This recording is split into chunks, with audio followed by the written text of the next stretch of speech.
भोजपुरी के 4 सितारे जो इनकी संपत्ति के बारे में आज खुलासा करने वाला हूं, तो बने रहे वीडियो के अंत तक। आपको बताते हैं कि पूरी डिटेल कौन किसके पास संपत्ति है और कौन किससे आगे है।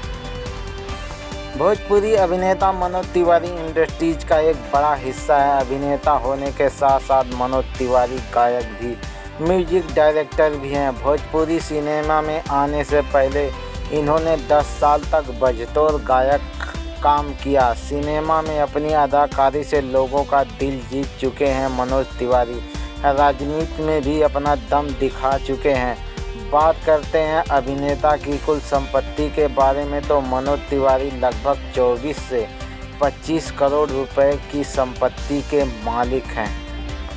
अब बात करते हैं दिनेश लाल यादव की, जिन्हें भोजपुरी इंडस्ट्रीज में निरहुआ के नाम से भी जाना जाता है। अपनी बेहतरीन अदाकारी के लिए इंडस्ट्रीज में जाने वाले कई फिल्में से नज़र आ चुके अभिनेता दिनेश लाल यादव एक बेहतरीन गायक भी हैं। अभिनेता भी फिल्म और अलावा राजनीति में भी सक्रिय हैं। वहीं बात करते हैं दिनेश की कुल संपत्ति की, तो इस समय अभिनेता के पास लगभग 10 करोड़ रुपए की संपत्ति है।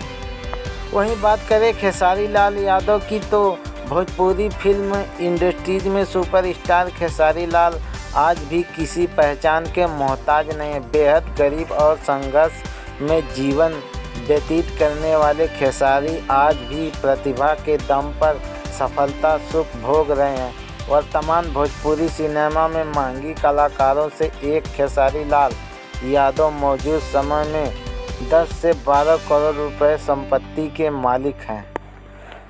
अब लास्ट में है power star Pawan Singh. Bhojpuri cinema के सलमान खान कहे जाने वाले अभिनेता गायक पवन सिंह इंडस्ट्रीज में अपनी एक अलग पहचान रखते हैं।